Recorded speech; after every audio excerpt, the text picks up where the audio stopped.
आज मैं आपको एक कहानी सुनाने जा रही हूँ जिसका शीर्षक है जादूगर का घमंड। तो चलिए शुरू करते हैं। एक बार राजा कृष्णदेव राय के दरबार में एक जादूगर आया। उसने बहुत देर तक हैरत अंग्रेज जादू करतब दिखाकर पूरे दरबार का मनोरंजन किया।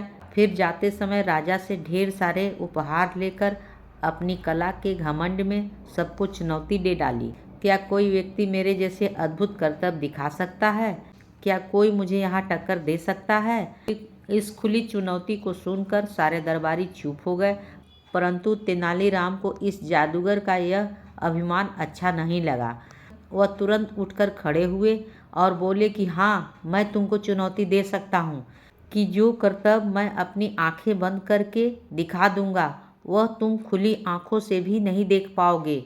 अब बताओ, क्या तुम मेरी चुनौती स्वीकार करते हो? जादूगर अपने अहम में अंधा था। उसने तुरंत इसी चुनौती को स्वीकार कर लिया। तेनालीराम ने रसोइयों को बुलाकर उसके साथ मिर्ची का पाउडर मंगवाया।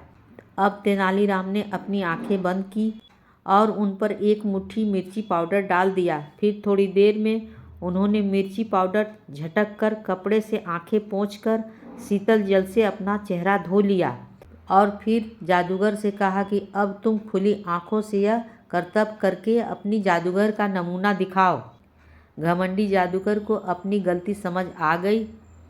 उसने माफ़ी मांगी और हाथ जोड़कर राजा के दरबार से चला गया।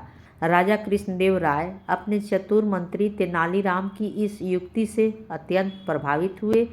उन्होंने तुरंत तेनालीराम को पुरस्कार देकर सम्मानित किया और राजा की इज्जत रखने के लिए धन्यवाद दिया।